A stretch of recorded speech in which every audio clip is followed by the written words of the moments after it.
Bonjour. Enfin, ce moment que les Congolais, la majorité des Congolais attendaient, est bel et bien arrivé et c'est fait. Ça y est, c'est déjà fait. De quoi je veux parler ce soir? De ce fameux accord. Un accord politique, économique et militaire. Un accord que beaucoup ne comprennent pas. Un accord qui a été interprété de plusieurs façons. Un accord qui a été incompris de beaucoup, même du milieu intellectuel, du milieu profane, tout. Et si quelqu'un pouvait nous expliquer le contenu de cet accord, ça va soulager beaucoup de personnes, parce que jusqu'à présent, ça crée polémique. Et pour nous, Congolais, qui sommes restés longtemps, vraiment trop longtemps, 3 décennies, dans une situation chaotique, quelle que soit la forme de l'accord, mais ce qui nous intéresse, c'est le fond. Si on nous dit que cet accord nous apporte la paix à l'Est, nous apporte l'intégrité territoriale, nous accorde cette paix que ceux de nos frères et sœurs qu'on avait logés injustement de leur maison par la rébellion pour aller occuper des, comment on appelle ça, pour aller occuper des tentes, pour aller occuper des bâches, qu'on appelle aujourd'hui communément un vocabulaire sorti pour aider déplacer. C'est une joie immense pour ces personnes de revenir dans leur pays et dans leur maison. Et s'il faut refaire l'État, certainement pourra les aider à refaire ce qu'il y a à refaire. Mais ma vidéo aujourd'hui est basée sur une question, un grand questionnement. On a l'impression que la majorité des Congolais, soit ils n'ont pas compris, soit ne veulent pas qu'il y ait la paix, qu'il y ait les changements dans ces pays. Si je vois les profanes au quartier qui ne comprennent rien, je peux comprendre. Mais les intellectuels, les gens qui ont appris, les gens qui ont été sur les bancs de l'école, les gens qui ont fait des grandes universités, quand ce sont ceux-là qui se mettent sur la route, qui sortent à l'écran, dans les médias, pour contester, pour s'opposer à cet accord qu'on a appelé accord de paix, accord économique, accord politique, c'est une question qu'il faut chercher à résoudre. Et ce qui nous dérange encore ici, c'est comme si les Congolais se plaient dans la précarité. Les Congolais se plaient dans la pauvreté. Après le départ de Mobutu, où la population avait vivait pas dans l'opulence ou dans l'abondance, mais l'homme congolais à l'époque de Mobutu n'était pas précaire. Mobutu est parti, Kabila le père est venu, il a constaté, il voulait apporter un plus, il a été éliminé. Kabila le fils est venu, il n'avait pas les mêmes intentions que Kabila le père. Ses intentions étaient autres que de chercher ou de donner le bien-être, de chercher le bonheur ou le bien-être du peuple congolais. Lui, il est arrivé avec une politique d'asservir ce peuple, de les martyriser, de l'abrutir, de le rendre mendiant. Un peuple qui est assis sur l'or, les coltans, les diamants, toutes les matières premières, mais qui doit mendier son pain. C'est l'image qu'il avait amenée. Un peuple qui était jadis, qui était à l'époque fort. Je me rappelle bien, la majorité des militaires, des hommes en armes de certains pays étaient formés au Congo. Il y avait Mbanzangongo, il y avait Kotakoli, il y avait Kitona, il y avait Kanseta, nous avons formé. Et quand on parlait de soldats congolais, militaires congolais, à l'époque de Mobutu, c'était la fierté. Un artiste congolais de l'époque, on parlait de Taboulay, de Franco Lomakati avec respect. Mais quand cette génération d'Hippolyte Kanembbe est arrivé, c'était avec une autre intention. En fait, son intention, ce n'était pas de donner un second souffle à l'homme congolais pour qu'il se propulse, mais c'est pour venir l'aplatir, qu'il devienne pauvre, qu'il vienne mendier. Et à la fin, c'est lui qui devait sortir comme un messie pour dire aux Congolais que si ce n'était pas moi, voilà, vous devez être dans un abandon total. Il avait des idées machiavéliques, Et curieusement, ces idées, ces intentions ont été bien soutenues par certains Congolais. Kabila ne pouvait rien faire s'il n'avait pas le soutien de certains Congolais. Il ne pouvait rien faire.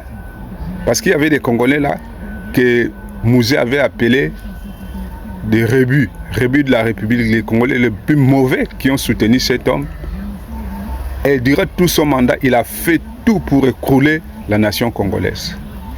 On avait maintenant honte, même que nous de la diaspora, ou partout, on avait maintenant honte d'être appelé Congolais. Les gens avaient pitié de nous.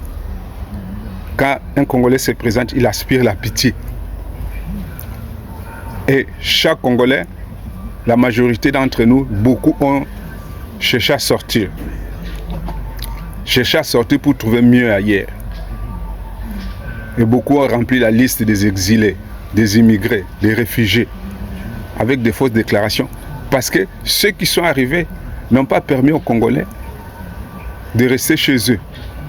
Ils ont tout fait pour les faire sortir. Et même lui-même, l'opposant historique Tshisekedi, était contraint aussi d'aller à l'exil, de sortir pas, d'aller vivre à l'étranger parce qu'au Congo, ça n'allait plus. Il n'était pas aveugle, il est né, a grandi dans ce milieu politique qui connaissait l'histoire. Je parie qu'il rêvait le jour où Dieu me fera grâce d'être à la tête de ce pays. La première des choses à faire, c'est de redonner à mon pays cette image. Redorer l'image de mon Congo profond. C'est ce que Félix est venu faire. Et aujourd'hui, nous voyons les efforts qu'il est en train de fournir. Le monde entier parle. Les médias étrangers parlent. On parle de notre diplomatie. On parle d'un Congo nouveau qui va plutôt attirer les investisseurs.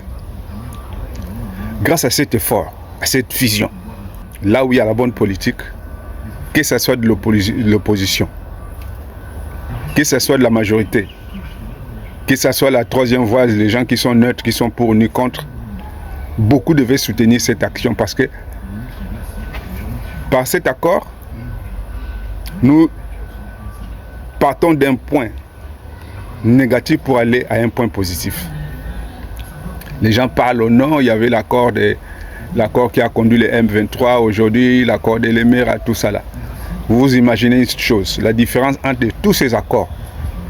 Certains accords ont été signés sans une présence vraiment significative. L'accord de l'Émirat, ça a été signé dans un endroit vraiment qu'on ne peut pas comparer à cet accord qui vient d'être signé dans un lieu emblématique, symbolique, significatif pour le monde entier, pour les Africains, pour l'humanité, la Maison Blanche. Qu'on le veuille ou pas, ce sont les Américains maintenant qui dirigent le monde.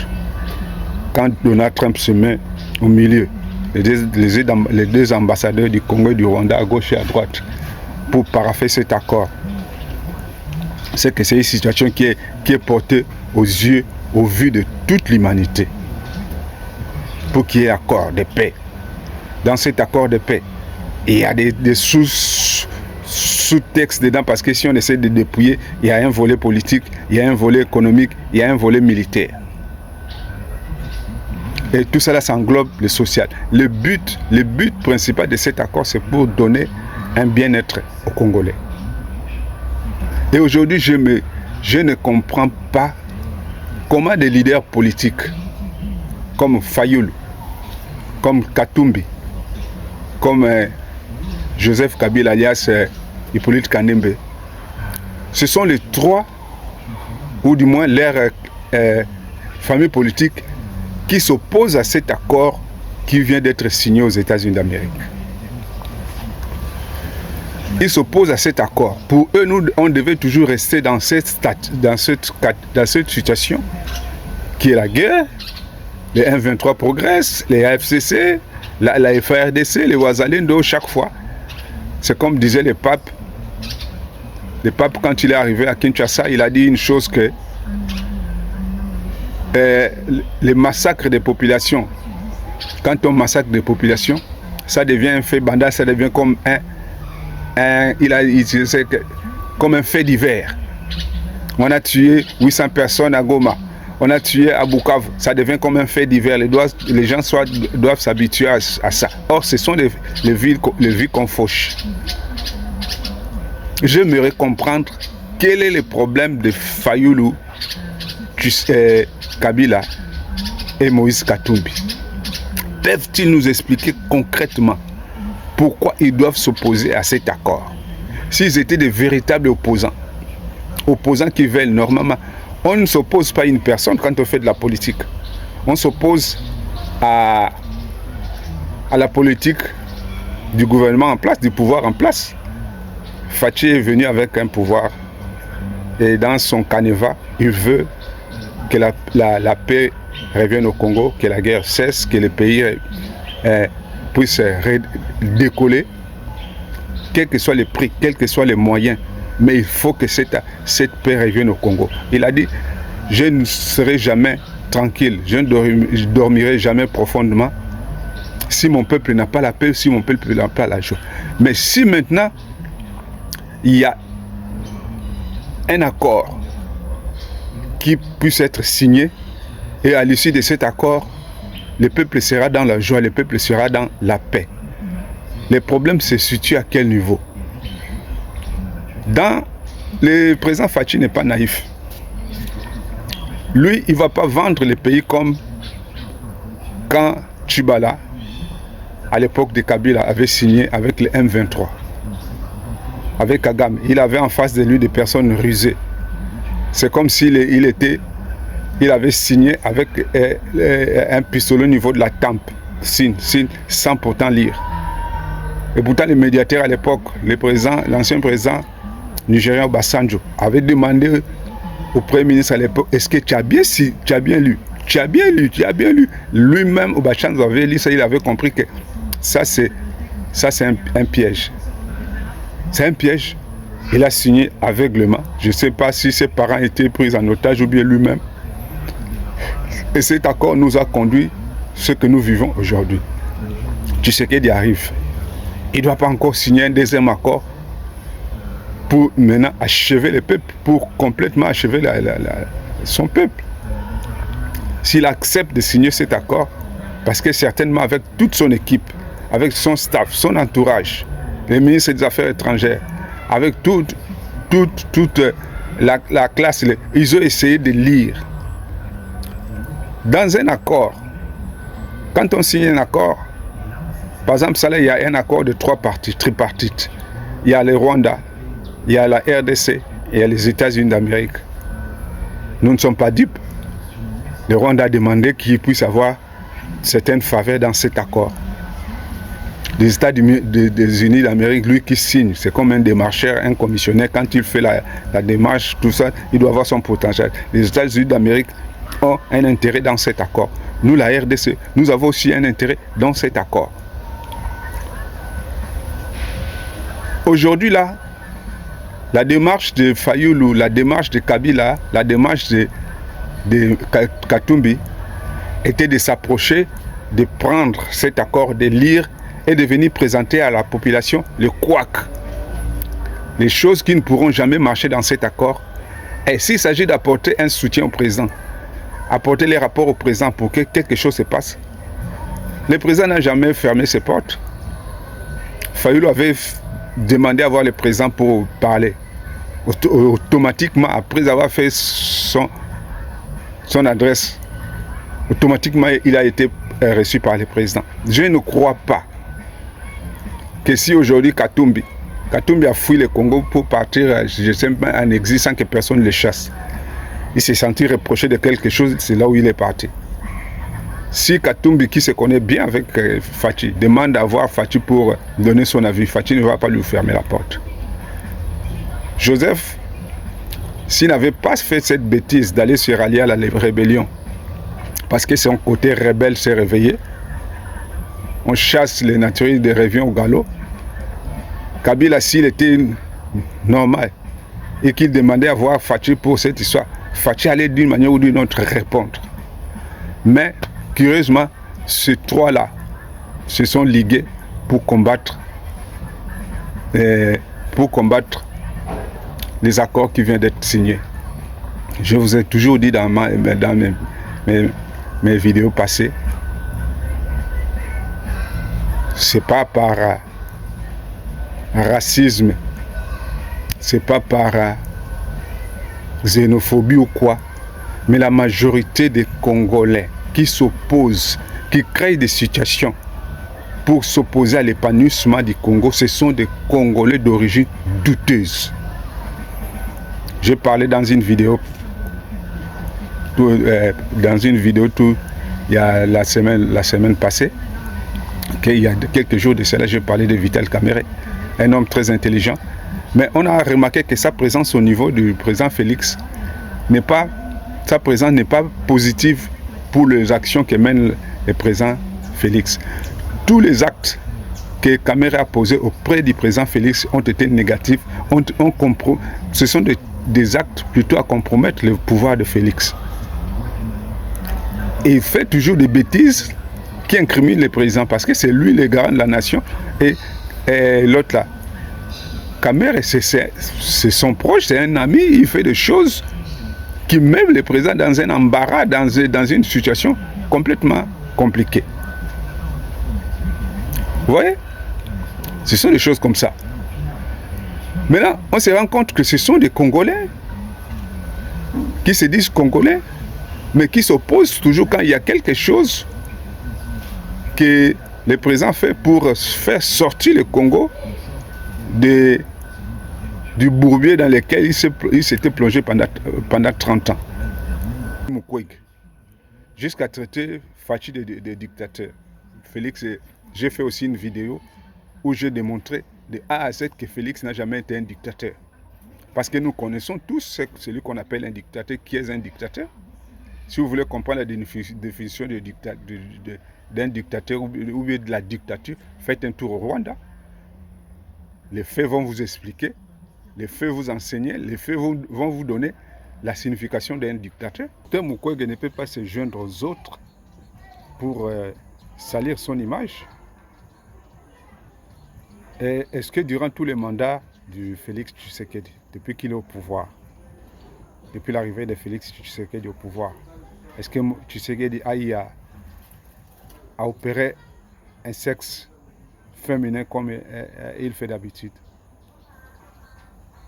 A-t-il opéré une femme ou une fille ou bien un enfant qu'on a défenestré, qu'on a fait des choses qui l'obligent à intervenir selon sa chirurgie? Non.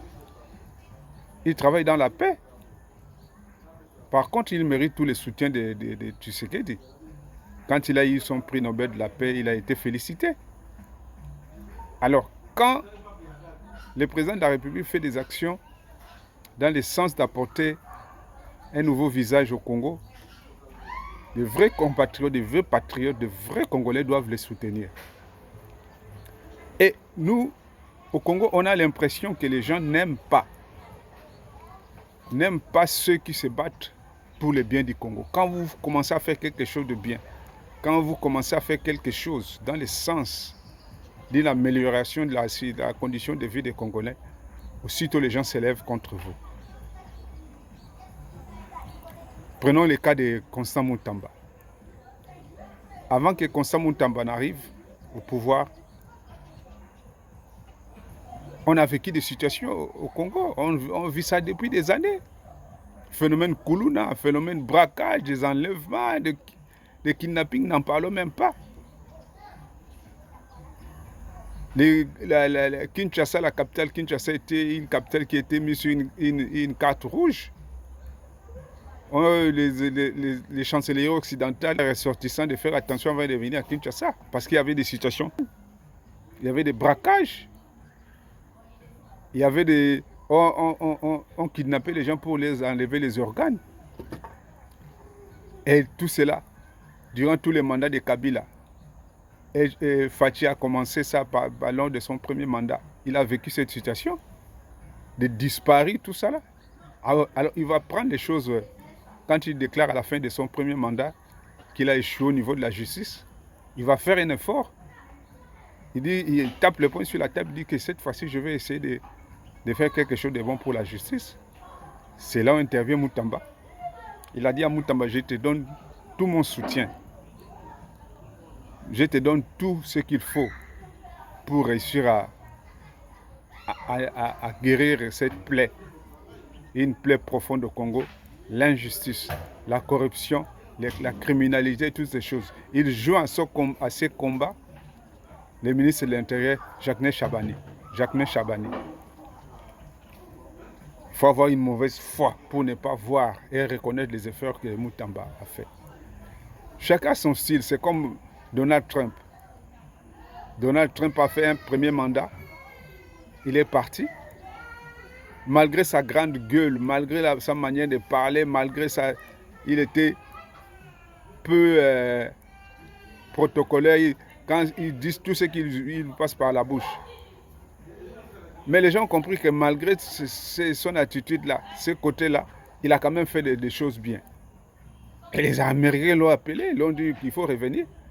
Et cette fois-ci, quand il est revenu, il essaie un peu d'être modéré. Dans son langage, il essaie d'avoir maintenant une posture présidentielle. De dire, c'est le même Trump qui avait créé des polémiques et des scandales lors de son premier mandat. C'est comme ça aussi avec Moutamba. Moutamba, quand il débarque au gouvernement, c'est son premier poste en tant que jeune ministre. Et puis on lui donne un poste vraiment, un poste régalien, un poste très important, ministre de la Justice, garde des Sceaux. Et il vient avec défi. Mais il ne savait pas que devant lui, il y avait des gens qui avaient déjà préparé, les terrains depuis. Qui ne voulaient même pas que lui, il arrive à faire ce qu'il a à faire. Les jeunes s'est battus.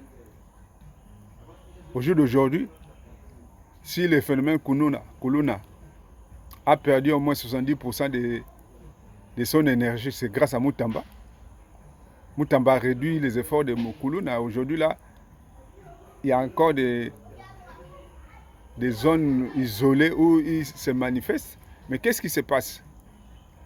Quand on dit que la nature a souvent horreur du vide, si les Kuluna se rendent compte que le départ de Moutamba a créé un vide sécuritaire, ils peuvent encore surgir. Nous allons voir la résurgence des phénomènes Kuluna. Les gens l'ont combattu, ont combattu jusqu'à ce que ils ont... je ne peux pas dire qu'ils ont réussi à avoir la tête de Moutamba, mais ils l'ont quand même mis à l'écart. Mais le dernier mois revient au président de la République. Parce que je parie que dans les prochains gouvernements, Moutamba va faire sa réapparition. Parce que pour suivre la logique des choses, la Constitution, comme il a été sommé de se présenter devant la justice, Moutamba va bel et bien se présenter devant la justice. Il aura aussi son avocat. Et lui-même juriste de formation, un avocat de formation. Ce sont les intentions qui l'ont amené là-bas. Bien qu'il n'a pas palpé cet argent, il n'a pas mis ça dans ses poches, mais il avait l'intention. Et je parie qu'il va s'en sortir. Et ce qui arrive à Moutamba, c'est un mal nécessaire pour la justice congolaise. Le président Fachi, désormais, toute personne qui sera accusée de tentative, même pas de détournement, mais de tentative, sera poursuivie. Il n'y aura plus de prétexte. Parce que ce qu'ils ont fait à Mutamba, on devait le faire aussi à Lingeti, parce qu'on avait accusé à Lingeti, il y avait des soupçons de détournement, tout ça là, le dossier à Lingeti est passé comme ça. Normalement, s'ils devaient appliquer ce qu'ils appliquent là logiquement, Alingeti devait aussi passer devant la commission pour expliquer. Mais comme Mutamba, lui c'était la personne, la tête à abattre, ils ont créé toutes les conditions, ils ont créé toutes les procédures pour l'écarter. Voilà l'homme congolais. L'homme congolais ne veut jamais voir quelqu'un qui veut faire le bien de son pays. Fachi se met à table avec les Rwandais pour trouver un accord. Le but de cet accord-là, c'est pour qu'il y ait la paix au Congo, que notre coopération avec les États-Unis d'Amérique sous toutes ses formes puisse être concrète. Les opposants se lèvent. Ils commencent à critiquer cet accord. Ils commencent à dire n'importe quoi. Ils commencent à dire, oh. Vous savez, si vous voulez prendre un avion, vous partez un voyage d'affaires, un voyage qui va complètement vous libérer. On vous appelle, l'avion est là, vous êtes les derniers à venir prendre l'avion. Les hélices toutes tournent, les réacteurs tournent. Vous êtes en retard. Au moment où vous marchez pour aller prendre votre avion, vous êtes déjà au niveau du tarmac de l'aéroport là, vous vous rendez compte qu'il y a un grain de caillou dans votre chaussure. Vous allez vous arrêter. Pendant que les réacteurs de l'avion tournent, vous allez vous arrêter, vous courber, enlever la chaussure, chercher les cailloux, jeter. Mais vous allez rester, l'avion va décoller. La moindre des choses à faire, c'est de prendre l'avion avec la chaussure et les cailloux dedans. Quand vous serez maintenant dans l'avion, c'est là où vous allez chercher à enlever les cailloux. L'essentiel, il faut d'abord prendre cet avion. C'est la même politique que Fachi a fait. Vous mettez d'abord signer cet accord. Même si le Rwanda, c'est un caillou dans la chaussure du Congo, signons. Et après, on va enlever ce qui dérange. On va enlever ce qui dérange. Si tu sais que dire, on ne l'a pas fait signer cet accord, on n'a pas fait signer l'accord aux Congolais sans qu'ils ne lisent. On a des intellectuels, Madame Wagner, elle est suffisamment intelligente pour lire. Il y avait dans sa délégation, même le président lui-même. Le président a signé. Si dans cet accord, il y avait des choses qui n'allaient pas, le président n'allait pas signer. Le président n'allait pas signer. Voilà un peu. Au jour d'aujourd'hui, j'ai plein de questions à me poser par rapport à Katumbi, Fayulu et Kabila. Qu'est-ce que ces trois personnes-là veulent du Congo? Ou bien qu'est-ce que ces trois personnes veulent au Congo? Mais mon regret, c'est par rapport à M. Martin Fayulu. C'est un monsieur que les Congolais ont aimé, ont estimé. Quoi qu'on dise, il y a des rumeurs, il y a des soupçons par rapport à sa congolité, mais c'est un monsieur que les Congolais aiment. Il ne doit pas chercher à suivre, à coller un wagon déjà pourri avec des choses mauvaises dedans. Il va coller le wagon de Katumbi, il va coller le wagon de Kabila. Il va, comme dit chez nous en Lingala, ce que c'est l'iseki na musomba oya kosimba nye. Oya kosimba nye pour rien. Il va aller toucher les caca et puis il va se rendre compte, on m'a entraîné dans une mauvaise position. Moi qui vous parle, j'ai besoin de connaître cet accord. Connaissant l'homme, Fachi, je ne crois pas qu'il va brader son pays. Connaissant l'homme Fachi, je ne crois pas qu'il va brader son pays. Aujourd'hui, même dans les zones occupées par les rebelles, les occupants de cette zone sont dans la joie. Ils sont rassurés. L'espoir renaît.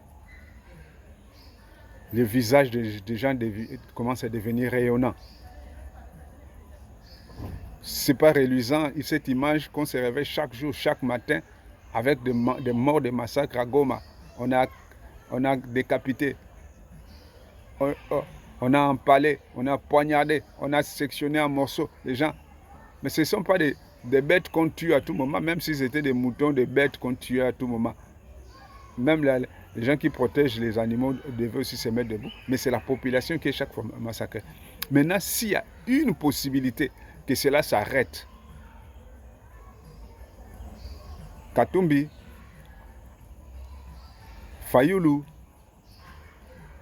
et Kabila, puisqu'ils utilisent aussi la presse pour parler, par rapport à, quand je parle Katumbi, Kabila et puis Fayulu, personnellement, ces gens-là ne sont pas passés devant la télé pour parler, mais ce sont les membres de leur parti, les personnes influentes de leur classe politique qui se mettent devant pour parler. Quand quelqu'un vient parler, au nom de Katumbi, c'est qu'il est de Katumbi. Si quelqu'un de SID, le parti de Fayulu, vient parler des choses, ça veut dire que Fayulu a cautionné.